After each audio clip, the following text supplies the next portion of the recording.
Good evening, everybody. Please could we start with the first item on the agenda, the appointment of the chair. Do we have any nominations? Yes, I'd like to nominate Councillor Adams, please. Thank you. And a seconder? Councillor Horner? Thank you. Could we have a show of hands for all of those in favour? Any against? Any abstentions? Thank you. Councillor Adams. Thank you very much. Always a pleasure to be elected. Yes, obviously, as normal, speaking the microphones quite clearly. There's no, obviously, expectation that we'll do it correctly, because I know I always get told off for it. I suppose the first point, any apologies for tonight? Yes, we have apologies from Councillor Cox, Councillor Eric Buckmaster, Councillor Will Cox, and also one of our independent persons, Mark Poppy. Excellent, thank you very much. Chairman's announcements. The only announcement really tonight is about what happens to the comments that we have. Michelle will record them and they'll be fed into the executive meeting, again attached to the executive pack. And that's really the reason why I suppose that we haven't got any minutes to review from previous years. So it's really just to emphasise the fact that all we're doing is collating the information and presenting it to the exec. Next week, is it?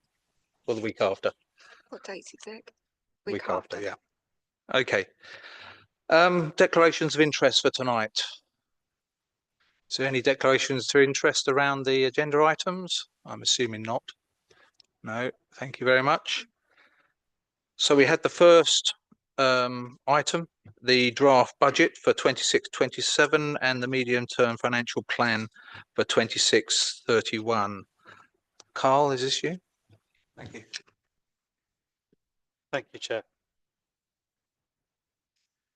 This report provides members with an updated medium-term financial plan, MTFP, for the period 2026-27 to 2030-31, incorporating a number of adjustments and the outcome of the provisional settlement received from the government. The outcome of the fair funding review was in line with the most optimistic of our previous assumptions. This still means that support from government will still decline over the next 3 years, but not by as much as expected. Details of the settlement are outlined in section 3 of the report, with a summary of the settlement detailed in 3.14. It should be noted that the figures for council tax here are government estimates, and our own estimates are lower than these figures. After factoring this in, though, our core spending power should rise slightly over the next 3 years, with council tax increases offsetting the loss of government funding. The increase is likely to be lower than inflation, however, leading to continued pressure on spending. The review of budgets since the last MTFP has revealed a number of other financial pressures the Council is facing. These are detailed in section 4 of the report and give rise to an additional £706,000 of pressure in the 26-27 budget. In addition, it is anticipated that there will be costs associated with local government review that need to be factored into our planning. At this point, it is impossible to know the costs of LGR, but we do know that the government is expecting the cost to be borne by constituent councils. It is therefore prudent to factor this into our planning, and we have allocated a total of £1 million for this over the next 2 years, with half of this coming from reserves and half from the revenue budget. Further budget pressures may come from Beam, where the growth of the business continues to be slower than hoped. It is therefore prudent to provide a contingency for next year of £203,000. A new Beam business plan will be produced in the new year, this year, which will build on the experience of the last 12 months and hopefully provide a more reliable forecast for the years ahead. To counter the reduction in government funding and additional pressures on budgets, the Council needs to both continue to reduce its costs through greater efficiency and to generate more revenue to become more sustainable over the long term. The measures to achieve this are outlined in section 5. Fees and charges are becoming a steadily more important source of revenue for the council, and therefore fees and charges will rise roughly in line with inflation to maintain funding for the essential services the council provides. Following the consultation on the parking charges, it has been decided that some rural car parks will not have the standard weekday rates increased as originally proposed, and Sunday charges will also be maintained at current levels. Full details are provided in appendices B1 and B2. The most significant change to the council's financial position has come from the triennial valuation of the Hertfordshire Pension Fund. This year, this has shown that the pension fund to be in good health, and as a result, this has resulted in a reduction in primary contribution rates from 19.8% to 17.1%, and a complete cessation of the secondary rate. The net effect of these changes is a budget saving of just under £1 million per year.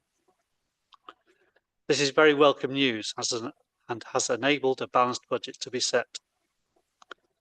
Some of the savings will be placed in reserve to provide a buffer against any future increases in pension costs arising from the next triennial review, or to support any redundancy costs that may fall on the council as a result of local government reorganisation. In addition, a new reserve will be created, providing the council with flexibility to respond to emerging priorities and pressures.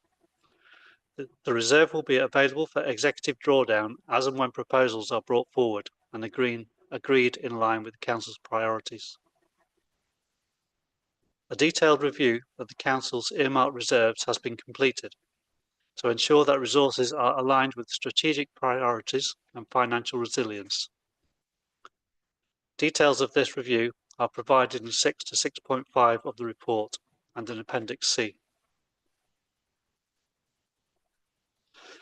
Finally, the Section 25 statement is provided in Appendix D.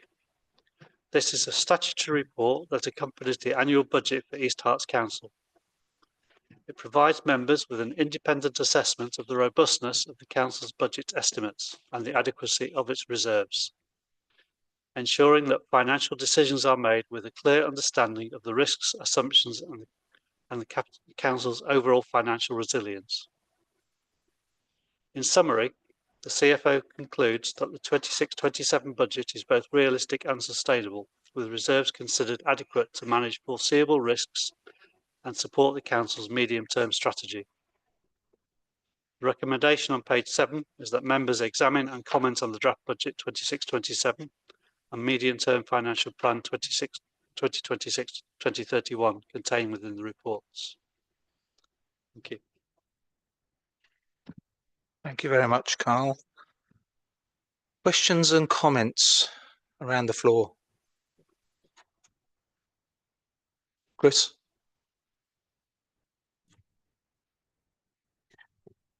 It's kind of a bit of a minor thing, but I can see that we're looking every which way we can to generate income to make up the shortfall in government funding. And I was looking at the car parking charges, and they're quite a big money spender for the council, to be honest. And they're quite well used. But what I was a bit unsure about is obviously because there's a reduced rate on Sunday. It's £2 for the whole day, which is great because but Sunday is probably one of the days it's used the most. Because obviously, people go shopping on Sundays, they do recreationals on Sundays and that kind of thing. So I'm not quite sure what the rationale behind us keeping the charging at only £2 when we could have actually, just put standard charging in. People will still use them because the standard charging is very fair. It's a very reasonable price. It's not excessive. It would generate a lot more income. I think in a lot of towns, not everything's open on a Sunday. So I think that the actual kind of value of parking in a town centre is less on a Sunday, isn't it? Well, I mean, I totally get your point that people do go shopping on Sundays, and I suppose in the bigger towns, you can see that could be a thing. But I think there's obviously a history behind keeping charges on a Sunday lower, and I don't think to increase the charges on the Sunday would generate a huge amount more revenue. I think there'd be obviously an impact on people's perception of the council if we were to make big changes. Thank you very much. Oh, sorry. Yes, Brian. Just want to clarify that the charges for Sunday will be increasing on the main car parks. It's just the rural car parks where there won't be an increase in fees. Sue, sorry, Chris, can you turn your microphone off? Thanks.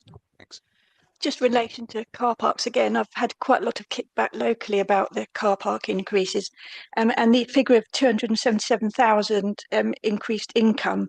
I just wanted to ask how significant that figure is in relation to producing a balanced budget, how important that is, and is that figure income after maintenance and servicing costs are taken into consideration?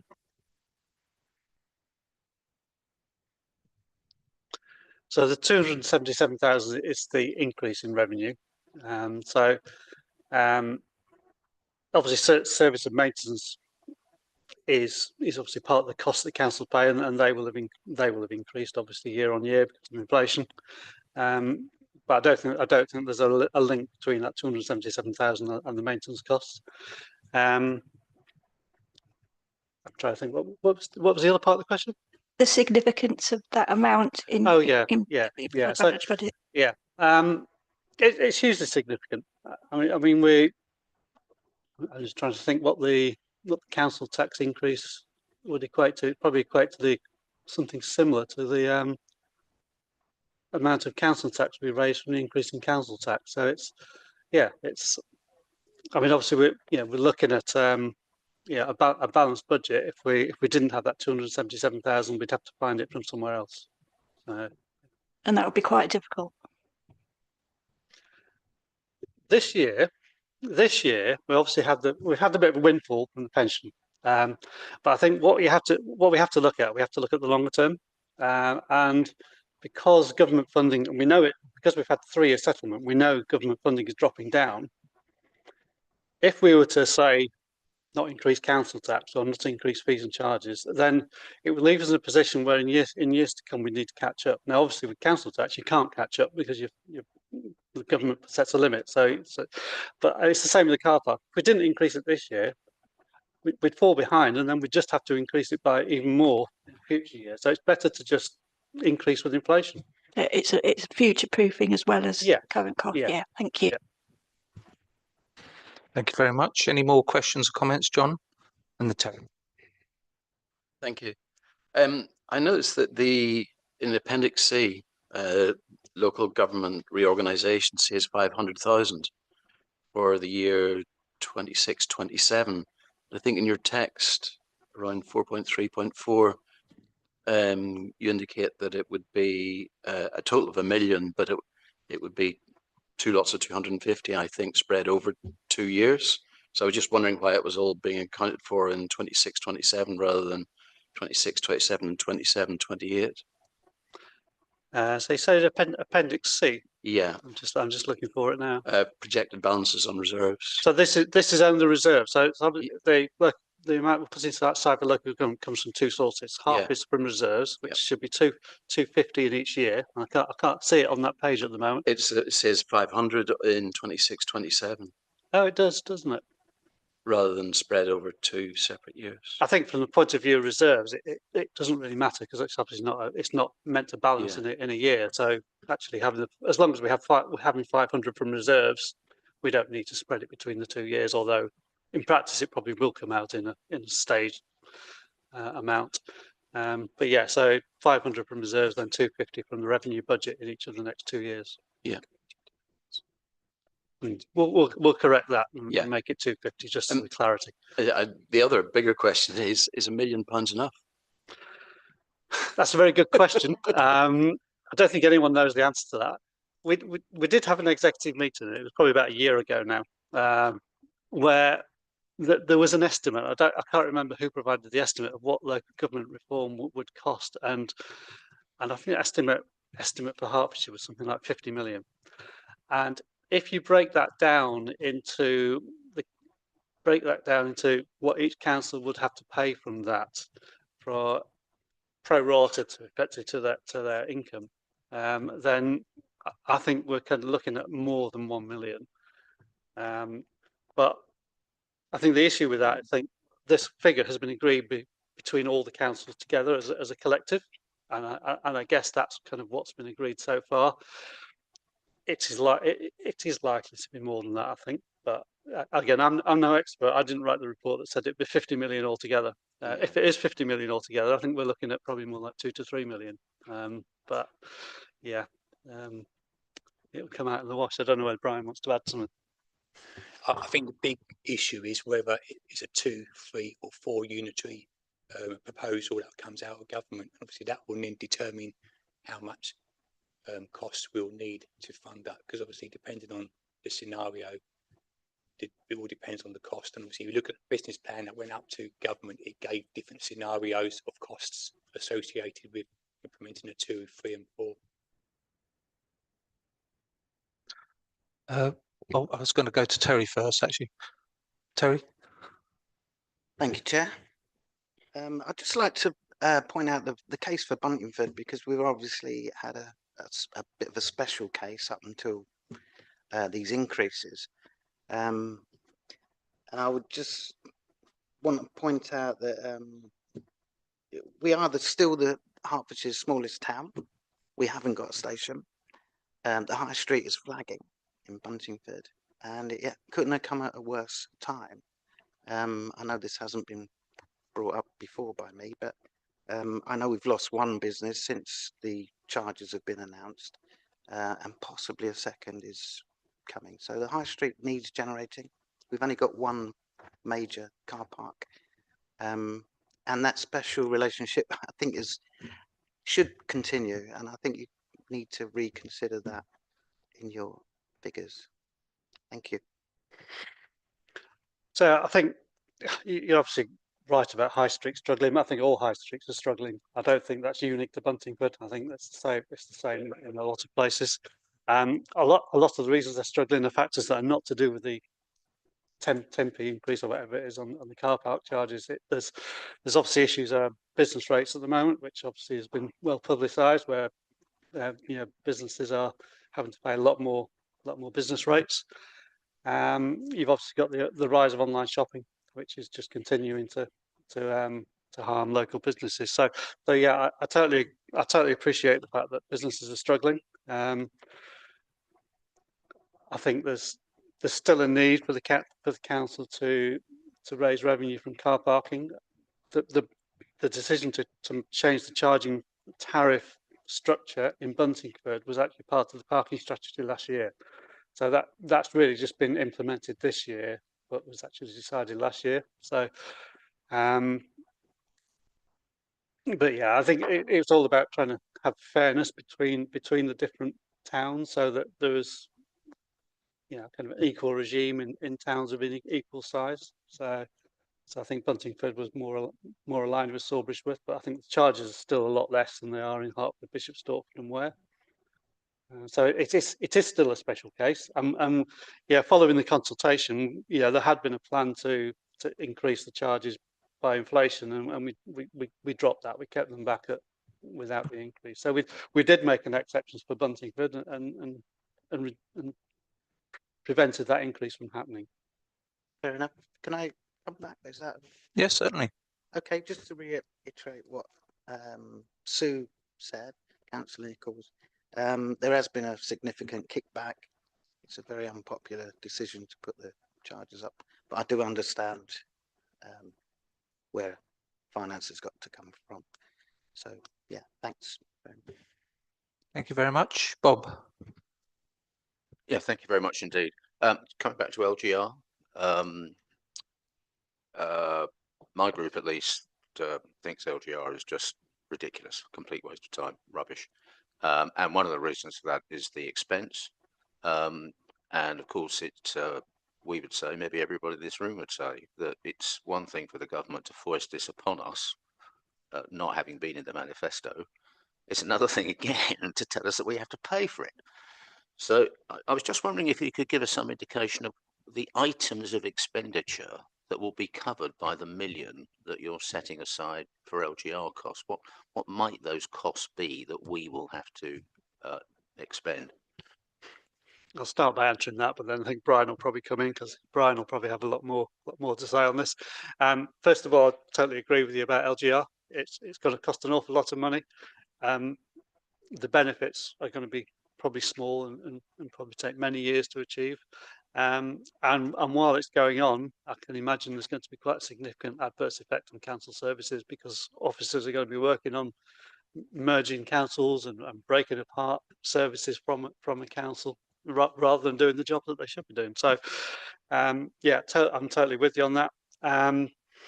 As for the actual money, I know that there's likely to be staff changes, which may involve obviously potential redundancy payments. There's going to be, particularly IT is going to be a big area because obviously IT is going to have to be harmonised between the councils that come together, which may not currently be. They might be using different systems, so there's going to be huge amounts of expense on IT, I would imagine too. And I'm sure there are going to be plenty others. I don't know if Brian wants to add some more. Yeah, the main one was obviously the IT costs associated. Bear in mind, we need to make sure that the systems are up and running for day one of the implementation. So all these costs will need to happen in advance. Is then obviously all the project management behind it as well will be quite substantial. We are, as Hertfordshire as a whole, are just about to go out to appoint a lead on managing LGR, and obviously you can imagine that salary is substantial in line with chief executive salaries across Hertfordshire, and obviously below that there'll be other consultants and staff that will need to be funded from that, whether that's within existing councils or whether that's new staff coming in. So there's going to be a lot, but predominantly the biggest element will be around the IT costs. If I may just follow up on that, I think it's slightly beyond this budget, but it will fall to our financial affairs. Insofar as there's any justification for LGR, one of the things that the Labour government has said is that in the case of Hertfordshire, if you apply it to Hertfordshire, that we will move from 11 councils to, let's say, 3, and therefore we'll move from 11 chief execs, 11 CFOs to, let's say, 3, and there'll be big savings there. But given what you just said, which is that actually there will be big expenditures on redundancy, for example, have we modelled whether, in fact, this LGR project will actually save money, or will it be the opposite? The paper that was submitted to government back in November, December, which council obviously saw and signed off on, shows that each of the 3 proposals, obviously there's notable and some of them will eventually all make a profit or break even or a surplus, but that will be over a number of years, and obviously a 2 authority will recover that cost quicker than a 4 unitary authority. So again, it was all published within that documentation around payback time in relation to the costs that will need to be incurred.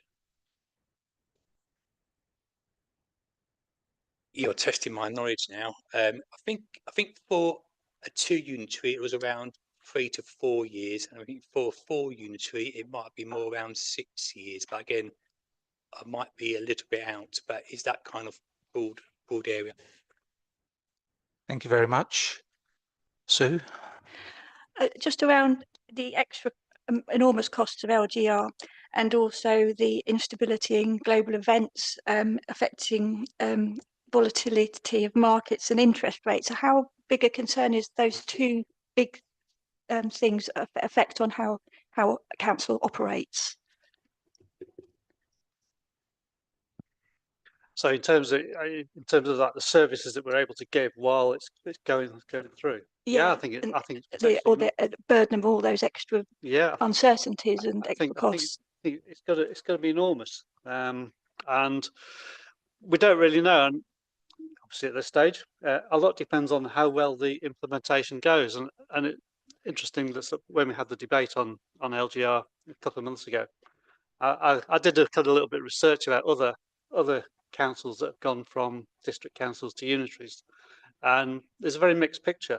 And actually, I did find a couple that appear to have gone really well, where you know they'd itemised all the savings, they'd made all the savings, and yeah, everything was great. But I also found a couple where it was a total disaster. So it all comes down to how well it's implemented, and at this stage, we can hope that it's going to be a good thing, but I think a lot of it is probably unknown because a lot of it will depend on who's doing what job. It's going to depend on which systems councils use, how compatible they are, and all these things. I suspect we probably haven't gone to that level of detail, have we? In the kind of the process we've done so far of looking at specifics, because obviously until you actually know what you're going to do, yeah, there's no point looking at specifics because obviously it could go several ways. But yeah, I think potentially there's going to be a huge impact on the council, and I think that's why, you know, obviously Brian was saying about employing extra staff is going to be one of the costs, because you may want to employ extra staff either to kind of cover for people who are working on LGR, or actually just have extra staff come in to help actually do LGR. So, and again, that's just going to depend on individuals and at the particular time and what job they're doing. But yeah, it's all going to be about the detail, and Yeah. I don't think we can really predict what that detail is going to be at this stage. And at the moment, it's unknown unknowns. Yeah, I'd say so. Thank you very much. Any more questions, Rachel?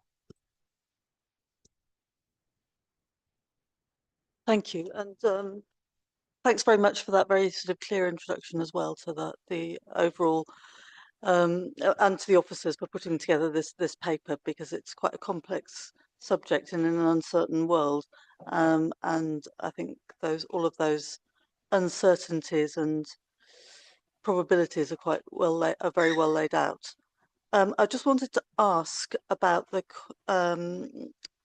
about this reduction in the government grant and baseline funding versus the increased dependence on council tax revenue.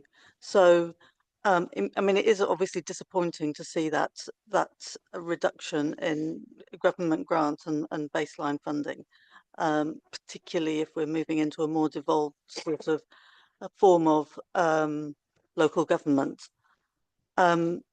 But I think my question was really around that council tax revenue, because I think you said there was a difference between what the government estimated we would get from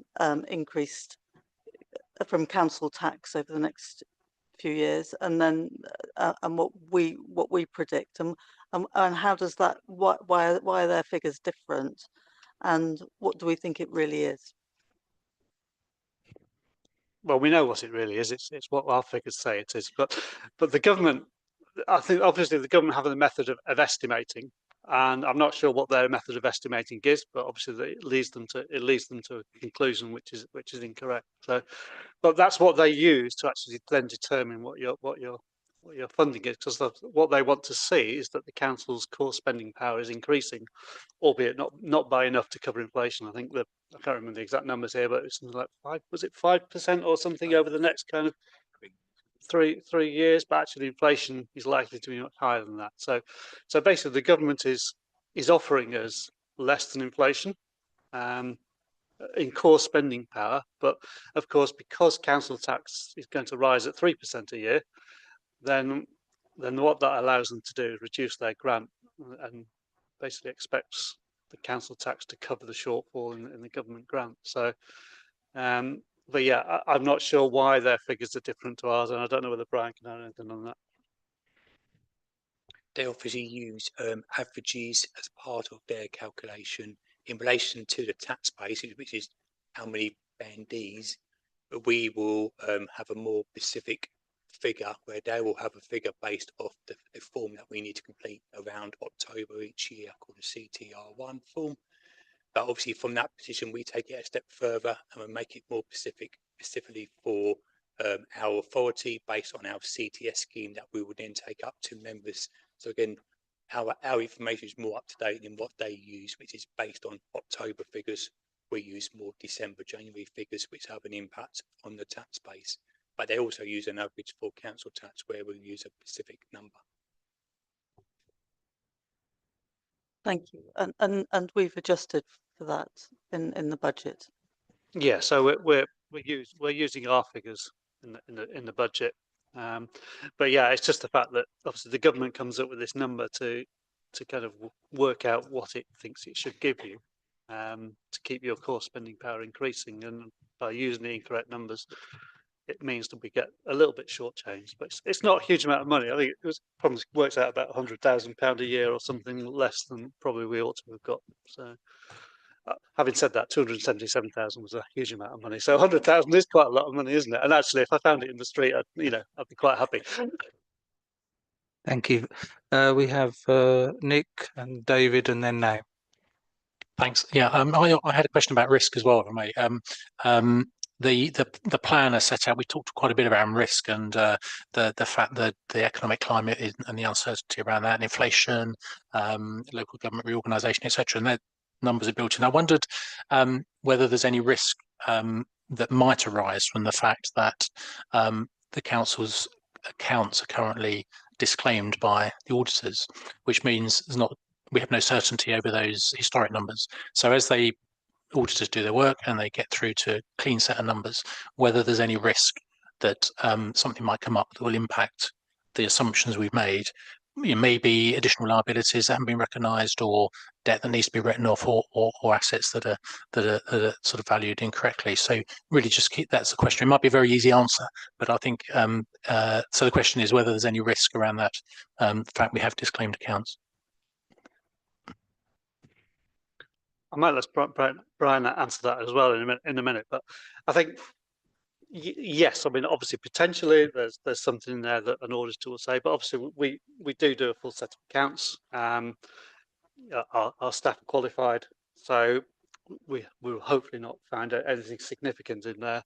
I remember once when I was in work, we had a new financial director came and he said the first thing a new financial director does is go through everything with a fine-tooth comb to make sure there's nothing in there that's going to come out in a year or two's time. So Brian, did you do that?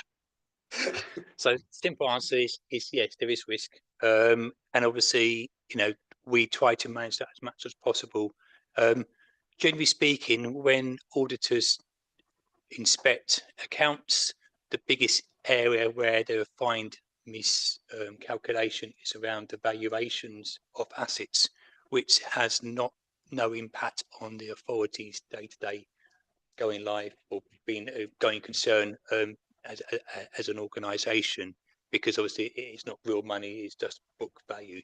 So again, yes, there is a risk, but I don't believe that risk is high.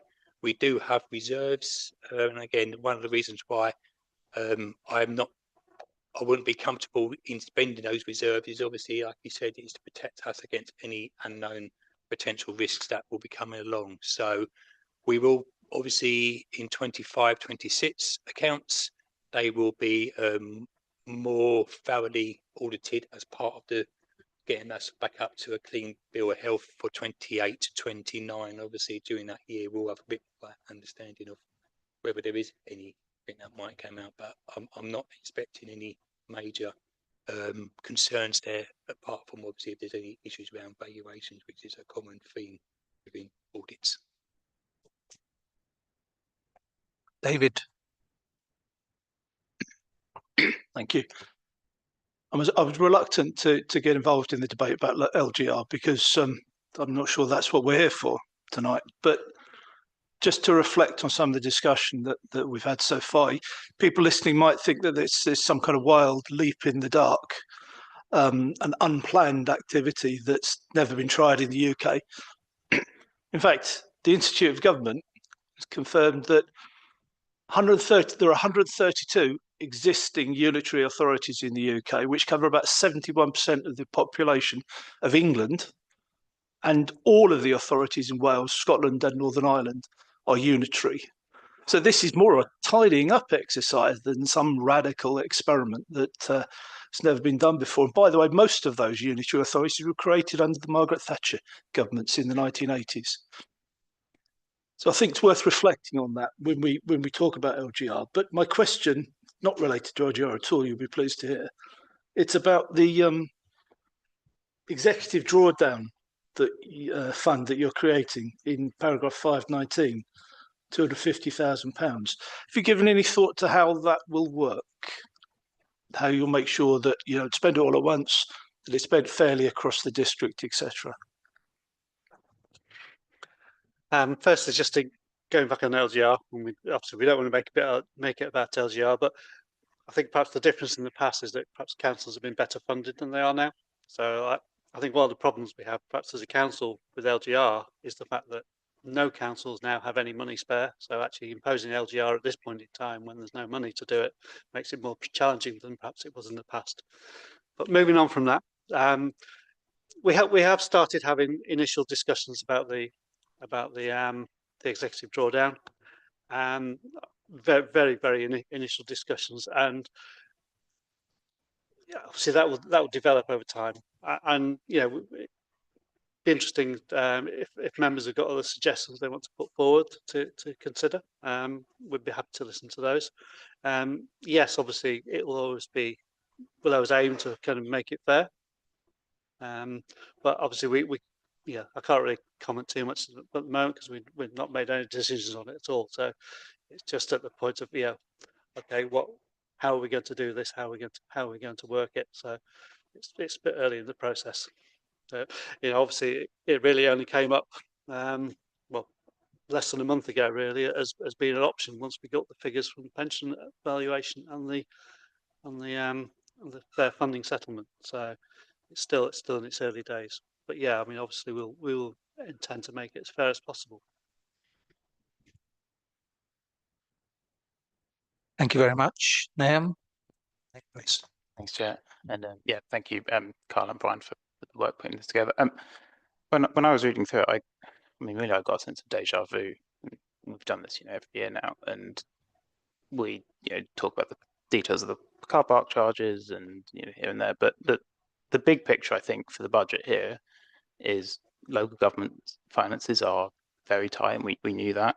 In East Herts, in particular, significant capital projects, admittedly largely under the last administration, I get that, have left us with significant MRP costs each year, very high interest rates, charges that we're paying off there, and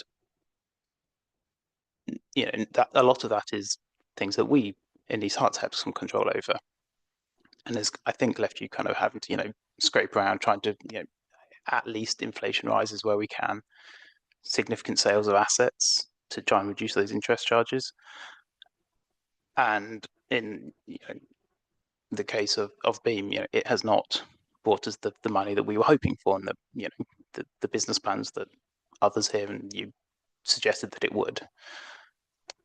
It kind of feels this year we got a little bit lucky with the pension. You said that came in a few weeks ago. If that had gone the other way, I presume we would have nothing close to a balanced budget here. These are more comments than questions, I get. In terms of my kind of further comments, I was pleased that you are. I remain sceptical that the numbers in the medium-term plan for income from Beam. Yeah, we've been around this before. That it has never been anything like what we've promised. They are lower than they have been before. I'm still sceptical that we will get that kind of money this time next year. I'm pleased to see that you've put a bit in the back pocket for if that's not the case. I'm pleased with the pension fund that again you are saving some for a rainy day if it comes. That's all good. I guess this close comes to the question: how important are the asset sales that we are doing to reduce the interest and reduce the MRP payments that we need to going forwards? And how confident are you that you're going to be able to kind of make good on those sales?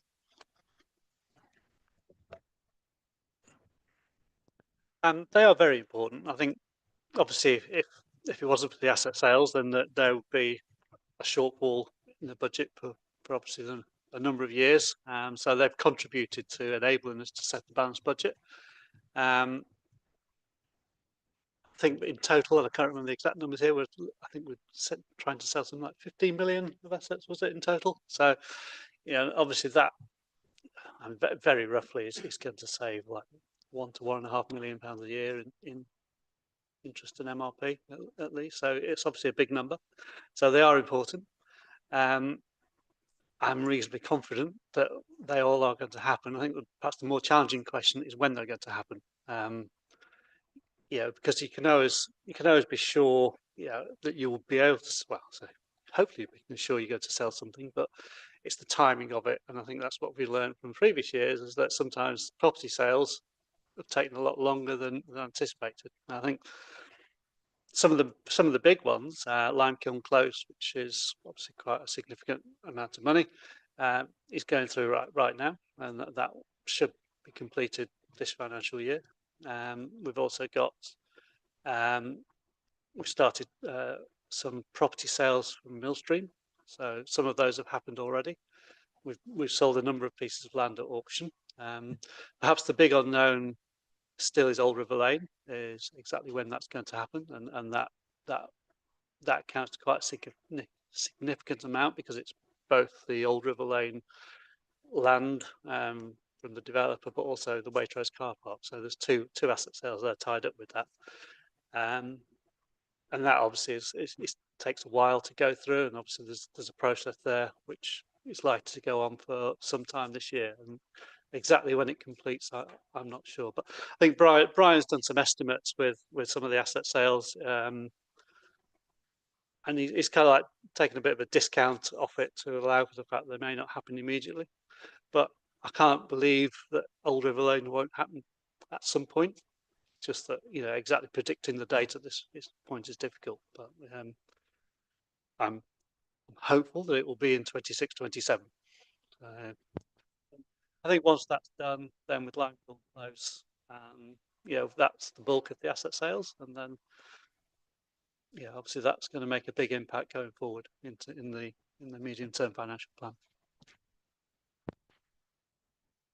Thank you, Charles. I had one other question, which is less to do with the budget, less directly to do with the budget. I'm kind of more interested in your and Brian's sort of opinions here with the fair funding review. One of the changes there was that it's trying to move to sort of multi-year settlements. I wonder if you can kind of comment on whether that's been that certainty has been useful for us. If that's it's obviously slightly disappointing for us in East Hearts that the way the numbers have worked out there, but I'm hopeful that is one of the advantages. Is that something you agree with?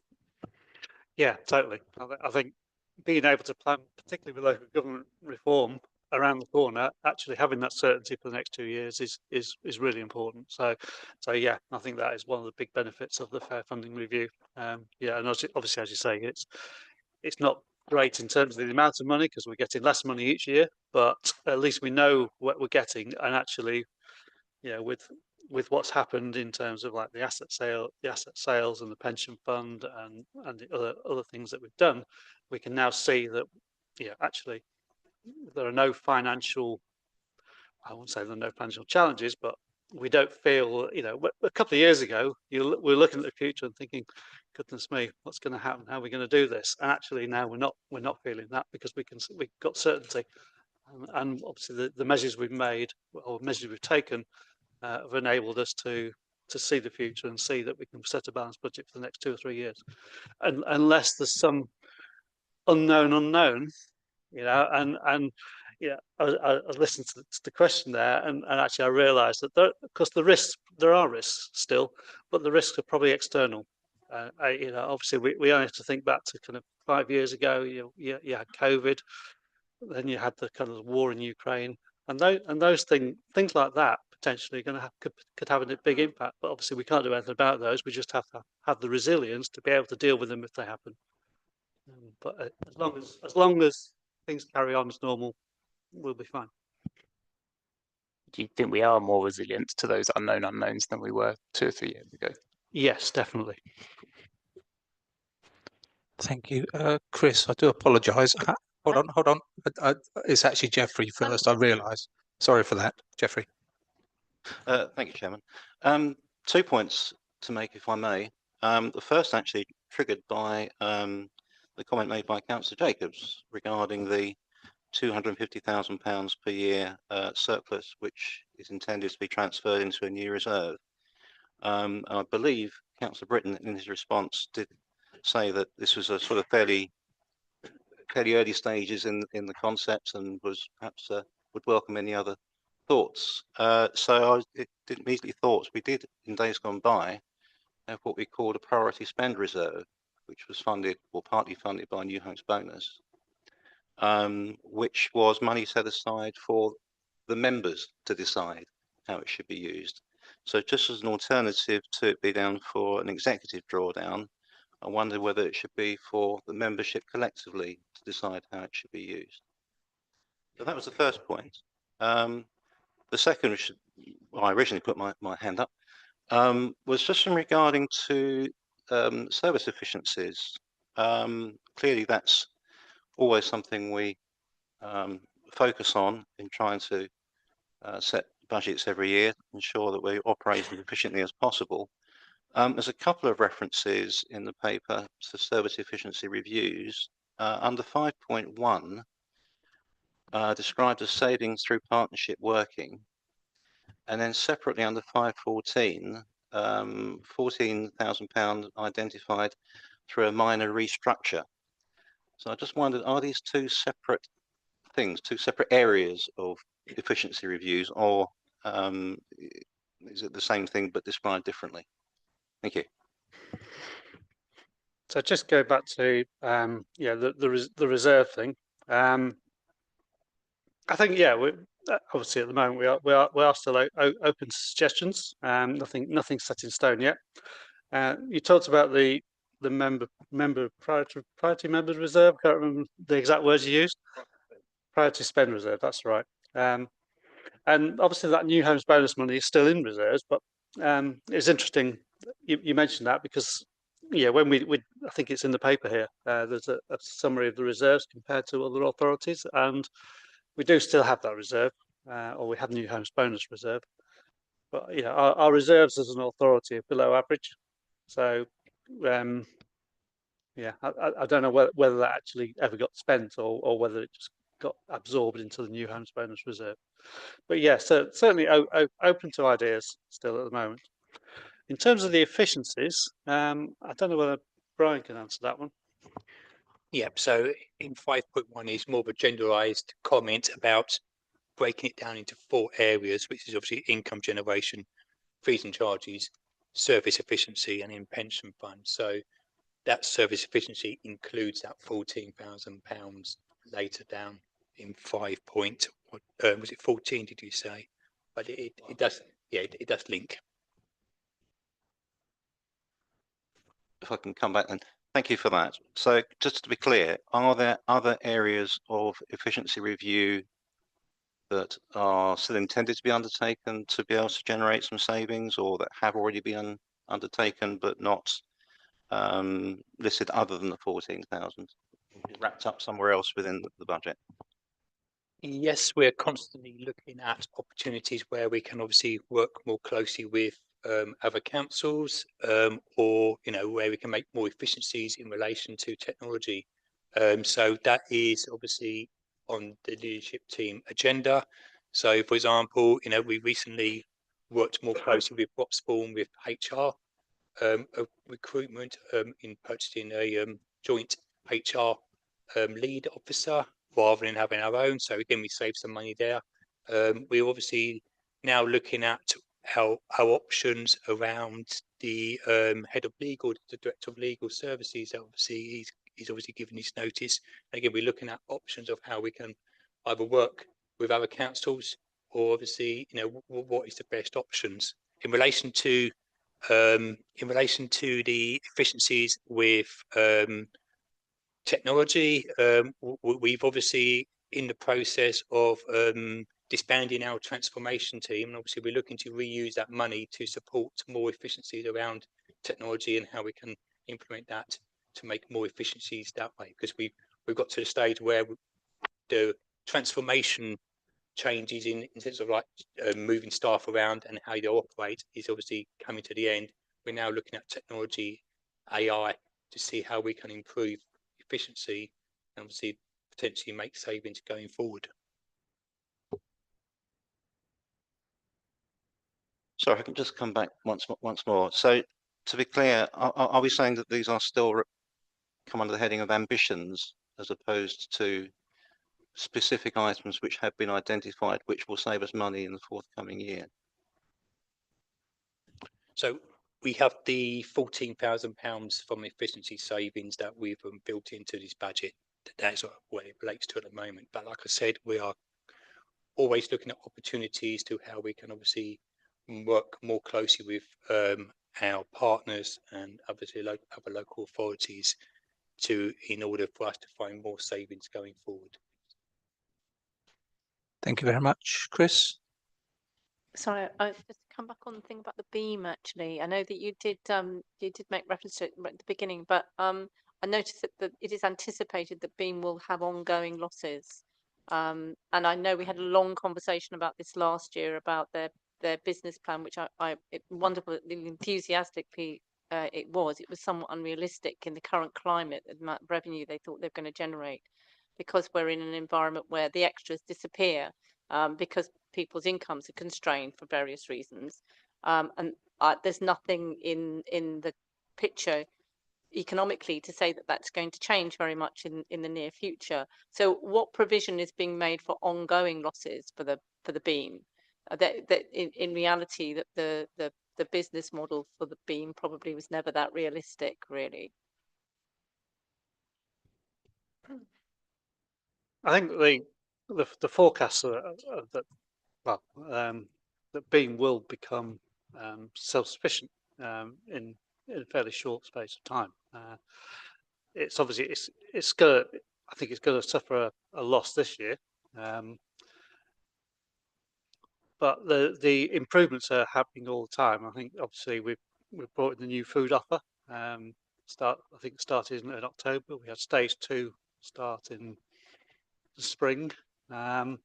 So the director's implemented a number of changes to improve the financial performance. He's acutely aware of the financial performance needs of Beam, and I think we actually had the Beam board meeting a few days ago, and if you look at all the metrics in terms of the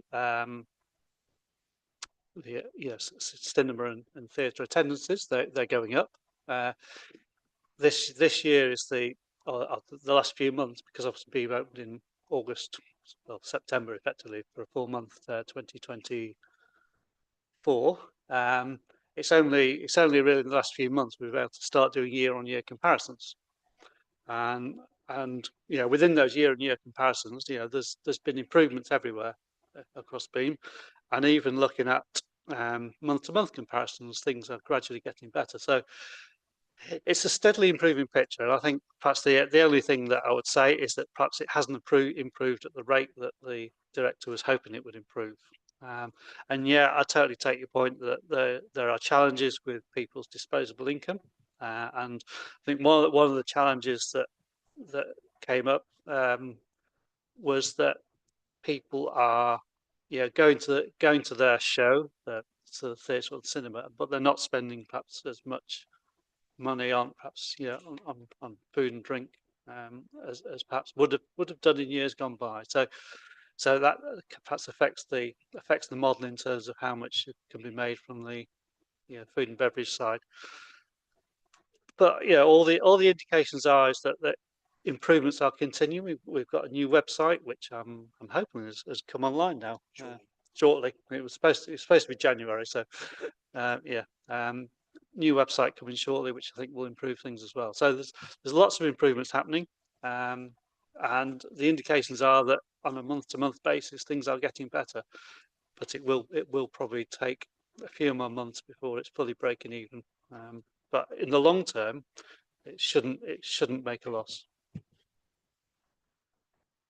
I mean, I really love the optimism about the Beam. I think the Beam is a wonderful resource. I use it a lot myself. It's great to have it in Hertford, but I think realistically, it is not going to make a profit. There are no arts venues anywhere in the UK that are making profit, because the arts is not a profitable business. The Royal Opera House can't make money, and they can sell tickets at £1,000 a hit, but and certainly the Beam can't do that. So although I understand that things would improve and you would expect them to improve because it was closed for a long time and now it's open and people become more aware of it. It's got this programming up and running. It's becoming the shows are coming back in from local groups and stuff. I can't see how it will ever make a profit. I just don't think we're in an economic climate, and we have never been in an economic climate where the arts make money unless you're doing something like river dance, which is commercially viable. And the Beam offers a community service. It offers to local groups. A lot of things are subsidised in order to, or the prices are lower in order to attract local people who may not have the kind of income that would go to the Royal Opera House.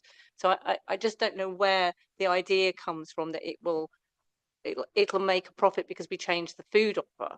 I don't see how that one works, given the amount of the jump it's got to make. It just doesn't seem that realistic. I mean, yeah, I mean, obviously we had a business plan that was prepared by a respected consultancy, which showed it making a profit, and I hope the director of the theatre won't mind me saying that when his comment on that was that it wasn't their finest piece of work. So yes, he's accepted that business plan was unrealistic.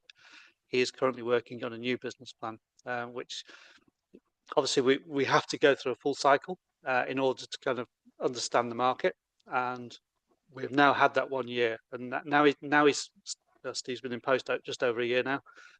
Hopefully he can now work on the future, work out how much each part of the offer, how much revenue it's going to make, and build a plan that was sustainable for the future. And yes, I totally accept that it's challenging to make a profit, but actually, even if it just breaks even, then it's not then a drain on the council in the foreseeable future.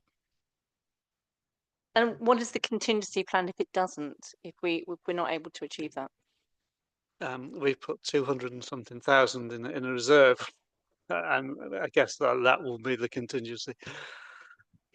2,000. The 200,000 is going to pay a lot of things, isn't it? It's kind of the magic money tree, I think obviously once the business plan has been developed and comes to members, there will then need to be a discussion. So if for example, as you say, it's not going to break even and it's going to cost, we obviously need to build that into our next MTFFP, and that would then mean future savings will need to be found in future years. So again, it'll be picked up as part of the MTFFP refresh.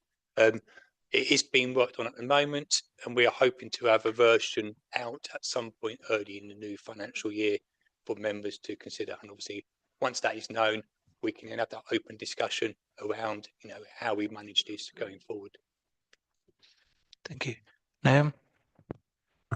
Sorry to keep beating Beam around the head with you. Just to clarify one thing you said you're hoping that it's going to break even soon. Is that break even on the day-to-day running costs, or is that break even including the fact we're spending £500,000 a year on the MRP, God knows how much on the interest?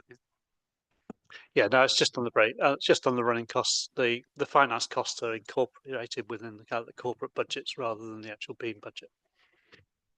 So overall, you're expecting, best case scenarios, we're spending somewhere between £500,000 and £1 million a year, kind of on the money we spent on the kind of paying back the money we spent on Beam to get to the point where we're breaking even. There will be an amount of interest, and I'm not sure exactly what that number is. But yeah, there'll be interest on the money that we borrow. Thank you. We have David and then Bob. Couple of things. In previous budgets, we've had £170,000 set aside for repairs of Water Lane Hall in Bishop Stortford. Can I just check whether that money's protected and appears in future years' budgets? Because we haven't spent it. On Beam, looking at Appendix A on page 29, am I reading this right? You're forecasting quite significant profits from Beam in this budget. So just go back on Water Lane Hill. Yeah, the capital programme isn't in the report. I think that's is that going to come to the next audit governance? So yeah, it wasn't ready for this. The 170 for Water Lane Hall is still there. Yes, in the medium-term financial plan, we have got profits that they have been substantially reduced, and I can't remember what the previous numbers were, but I believe that the previous numbers were much higher than this, and they have been reduced to kind of bring a little bit more realism. And these numbers came out before the latest kind of like financial report from Beam, and I think subsequently we're probably thinking that we may want to revise 26-27 down a little bit, which is why the reserve's there, based on the latest numbers. But having said that, the latest numbers perhaps were slightly disappointing, and I think one particular issue that was raised at the Beam meeting the other day was the Panto, which wasn't as financially successful as was hoped, but actually because it was very well received, bookings for next year's Panto are already massively up on what they were for this time last year. So I think there's been a good reception for it, and I think it's looking promising for next year. So I think everything we see, and obviously there's an element of glass half full, glass half empty, but everything we see is going in the right direction. So we would hope that the business will build as people come. I think one other point that was made by Steve is the geographical source of customers, whereas perhaps a few months ago it was perhaps 60% within kind of Hertford and Ware. Now that's down to 50% because more people are coming further afield to go to Beam. So the client base is increasing all the time with new people coming in from further afield. So there's so many positive things happening, and it's just a question of how long will it take to actually reach that break even. And again, one of those, it's difficult to know for certain. There are a lot of complications in the finances of Beam as well, in the way it's linked to the council, because obviously Steve is trying to run the business as a business, and the way that Beam reports its numbers there are differences between the way Beam reports and the way the council reports numbers. Brian might be able to expand a little bit clearer on that. So obviously Steve likes to know what each show has cost or made a surplus on. Obviously we don't report it at that level in our accounts. We'll report what receipts been received in the year relating to shows in the year, and obviously the cost as well, but we don't break it down any further. So again, we are working with Steve and his team to try to come to a reconciliation where we can feel comfortable that he gets the information that he needs to show by show for his purpose, to determine whether he wants to invite him back or not, or to change the actual type of activity. For a financial point of view, we just need to make sure we record the income and expenditure relating to that year's shows in that year in our account. So there's a slight difference between the two, but we are trying to work with that to resolve. Thank you. Bob? Thank you. Just before I get to my questions, I didn't quite get your answer to David's question about the 170,000 earmarked for the URC hall. Yeah, the capital programme isn't within these papers, so it will be coming to the next executive meeting. The 170 is still there. We obviously seen the early version of the papers. The 170 is still there for the Water Lane Hall. There's no change planned on that at the moment. But yes, it's not in these papers. I've got two different types of question, or relative to different things. Just in relation to Beam, we are very positive about Beam for obvious reasons, and I think everybody acknowledges that it's a fantastic asset, and we're very confident and excited about Beam. My sense is that one of the reasons that the numbers in the last 12 months might have been a bit disappointing is because we've been so slow bringing on the food and beverage offering, and the food and beverage offering was always in the workings that we did on the numbers. Why have we been slow bringing on food and bev? And can we put a value on what that slowness has cost the council? I'm not sure that you can say that we have been slow. I think obviously Steve looked at the business when he joined, and he realised that there was a lot of issues that needed resolving, and there was no possible way that everything could be done simultaneously.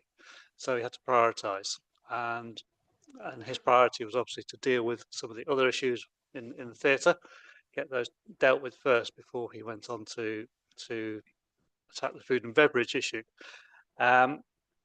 I don't think that's a problem. Obviously, he's made a judgment on that, and I think absolutely support him on that judgment. And yeah, I think with all these things, it's nice to think everything will be ready on day one, isn't it? And the reality is, I mean, when we were trying to open Beam, obviously a few months before there was this huge amount to do, and not everything could be ready on day one, and it just comes down to available staff. And what we can expect. Our expectation possibly were too high if we were expecting the food and beverage to be available on day one, because it was just not possible with the staff we had. I don't see it as being a big problem in terms of slowness. I think it was just we had to tackle things in an order of priority, and food and beverage came through in October. Thank you. So just a PS to the theatre. There's a slight mood, ironically coming from my right, that the investment in Beam isn't justifiable. Just to remind people, the old theatre that was here for years and years and years was running at an annual subsidy of £300,000 a year. So if Beam breaks even, this council will be saving £300,000 a year. My second area of questioning comes back to asset disposals. I've talked to you about this before, Carl. Where exactly are we on asset disposals? If we go back to the elections in 2023, which is getting on for 3 years ago now, there was quite a lot of noise made by the administration about the need for asset disposals. But it's not my sense that there have actually been very many disposals. And if there haven't, that rather tells a story. So can you just be clear with us, speaking as of now, what assets have actually been disposed of and what that has realised? And are we also right that the Millstream portfolio is a kind of a separate issue, that the decision was made to dispose of the Millstream portfolio for different reasons to do with the investment return on the Millstream portfolio? I believe I did send you an email a month or two ago with a list of where we were on the asset disposals. Obviously, I don't have all those numbers in my head. I think there were probably about kind of half a dozen or so that have already been disposed of, possibly a bit more. There's a number of that actually in progress at the moment. And I think perhaps two of the bigger ones will be Lime Kiln Close and the Elizabeth Road. Old River Lane is obviously is the big one that accounted for more than half the original asset list in terms of value. That is obviously ongoing, and that is just going through a process which will take an amount of time, and I don't think there's any way we can speed that up because we're in the hands of external agencies there. And there are obviously Millstream. Yeah, Millstream is we decided that we had to sell Millstream because obviously it generated a financial return, which we needed in order to make the budget balance. But we had to make sure that we weren't just doing it for short-term gain. So the case for selling Millstream was looked at over a kind of a 25 to 30-year period. Can't remember the exact number. To make sure that actually it was the right thing to do in the long term as well, not just in the short term. And the case for Millstream was that it was right in both the short and the long term. It generated income for us in the short term to help us balance the budget, but also it was never going to make the council as much money as actually paying off the debt. That was the challenge. Had the council not had any debt, Millstream would have been perfectly sound investment because it obviously generates a return. Well, the thing is, you can actually make a bigger return by paying off debt than you can get from owning property, and that was the fundamental issue with Millstream. So it made sense. It made sense to sell it, and obviously, the likelihood is the council will continue to have debt should the council have continued beyond 2028. Can I just squeeze in entire fairness to you? I've been having a correspondence, I think, with Brian a bit about this. My understanding is that so far only one Millstream asset, or maybe two, it's a very small number, have actually been disposed of. And you're not expecting to dispose of any other Millstream asset for quite a long period of time. Is that right? I'm not sure about exactly how many we're disposing of each year. I think there's I think you're right. There's two sold. I think there's one in process of being sold at the moment, and one's been sold, and another one on the market. Obviously, the Millstream properties can only be marketed once they're vacant. So we're letting the tenants run their leases until the end, and then obviously they become available. So it was always going to take 2 to 3 years to work through all the Millstream properties. So that was always intended. I'm not sure exactly what the profile is of when the tenancies come to an end, but I would have imagined it was kind of more even than that. I can't imagine that there's none for this year, but Brian. No, so yeah, as you said, we've got 3 on the market. Well, no, so we've got 1 sold, 1 almost sold subject to contract, and there's 1 on the market. And obviously, the proposal is that over the next year or so, as the tenancy expires, they will go on the market. The reason for doing it on a piece by piece is that it allows the resources of the team to be able to manage that process rather than having all 17 properties on the go at once. It becomes a bit of a time-consuming exercise for staff, and obviously we need to employ more lawyers and stuff to manage all those. So we're trying to spread it out evenly over a period so that they do start coming in to the into the council.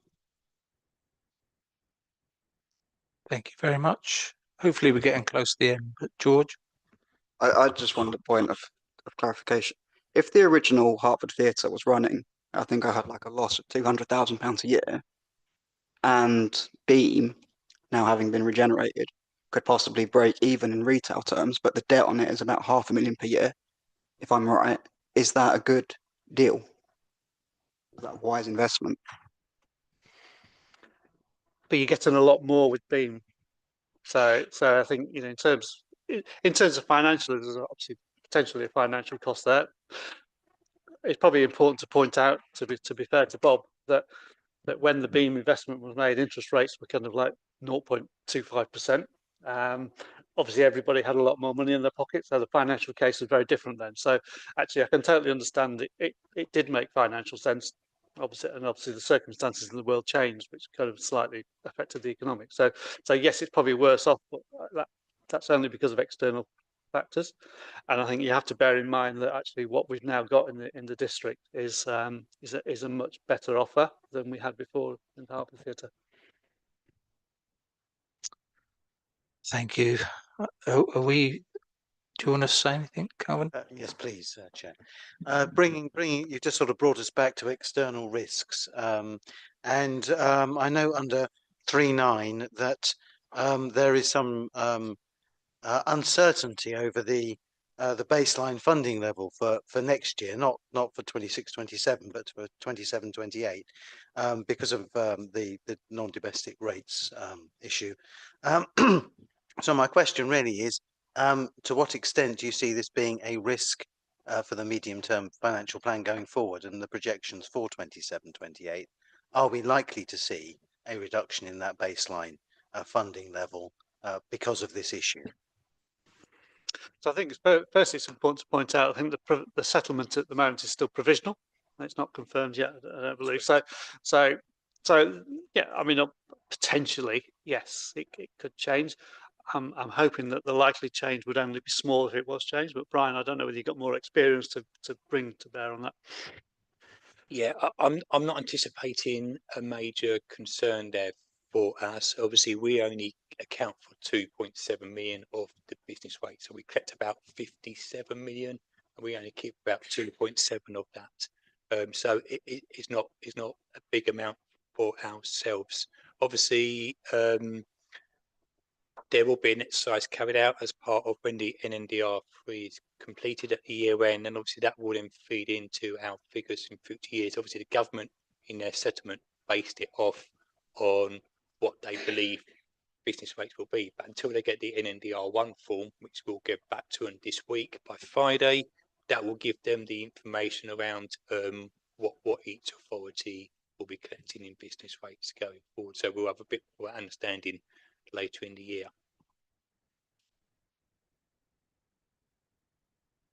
So from that, I take it that you're not expecting this to be a major issue for future years, although obviously us only keeping 2.7 of our million from our non-domestic rates is perhaps an issue in itself. Yeah. I mean, I think obviously there's going to be lots of other factors that are going to change over the next few years. This is just one of them. So I don't think it's hugely significant, but yeah, it's obviously in there as potentially a risk. Thank you very much. I think we're probably finished on this. It's been a good debate. So there is one recommendation for this item set out on page 7 of the agenda pack, and that recommendation is that members examine and comment, as we have done, on the draft budget and the medium-term financial plan contained within this report. Can I please have a proposer and a seconder for this? Sue proposing. Can we have a seconder at all? Miriam, thank you. And a show of hands, those in favour? Thank you. Those against? And those abstaining? That motion is carried. Point of order, Chairman. Certainly. Apologise, but I'm not entirely sure what we're actually voting on. Are we just voting that we've agreed that we've commented? Yes, that's it. Has the debate finished? Okay, No, well, yeah. fair enough. Thank Okay. you. Thank you. So the next item, second and final item. Sorry, Brian. Thank you, Chair. So this report brings together 3 key documents that form the foundation of the Council's long-term financial planning and capital investment framework. It includes the capital strategy, the minimum revenue provision statement, and the Treasury management strategy for 26-27. These documents set out how we plan, finance, and manage our capital investments, ensuring it aligns with our corporate priorities, statutory duties, and financial constraints. They also provide transparency on how borrowing is undertaken and repaid, and how we manage cash flows, investments, and risk. The capital strategy outlines the overall approach to capital expenditure and the governance that underpins decision making. Members will note that given the Council's very limited resources, the programme for the coming year focuses exclusively on essential health and safety works and schemes that maintain core business continuity. There is no capacity for discretionary projects, and future investments will depend heavily on timing and value of planned asset disposals. A full detail of the capital programme for 26-27 will come to members as part of the final report in February. The Treasury management strategy sets out how we ensure the Council always has sufficient cash to meet its obligations while investing surplus balances prudently and managing borrowing in a way that balances certainty of costs and flexibility. The strategy follows the requirement of the SIPA Treasury Management Code and continues our low-risk approach focused on SLI, which is security, liquidity before yield. Finally, the MRP statement explains how we make prudent provision for repayment of borrowing. The proposed approach for 26-27 continues the established method of spreading the repayment over the life of the asset financed, ensure that our debt provision remains affordable and sustainable. So we're happy to take any questions. Thank you very much, Brian. Comments, questions? Sue? Yes, the environmental, social and governance policy, is that a published policy that we can look at? And I wondered how difficult it is to keep it up to date, considering the instability in world events at the moment. Yeah, we try to align it with our Treasury advisors and what they provide us. Like you said, it is extremely difficult to manage, so it is in line with our Treasury management advisors. Thank you. Any further comments or questions around the table? Well, it's a tale of two sort of agenda items here, really, isn't it? So, well, on that basis, if you're all happy to move on, there is a single recommendation, and that is that members examine and comment, as previously, the capital minimum revenue provision and Treasury management strategy for 26-27, including the prudential indicators contained within the reports. Can I please have a proposer? John, thank you. And a seconder? Sue, thank you very much. Can I have a show of hands? Those in favour? Thank you. Those against? And any abstentions? Oh, that one's unanimous. Well, thank you very much. It's all over. And there's no urgent business?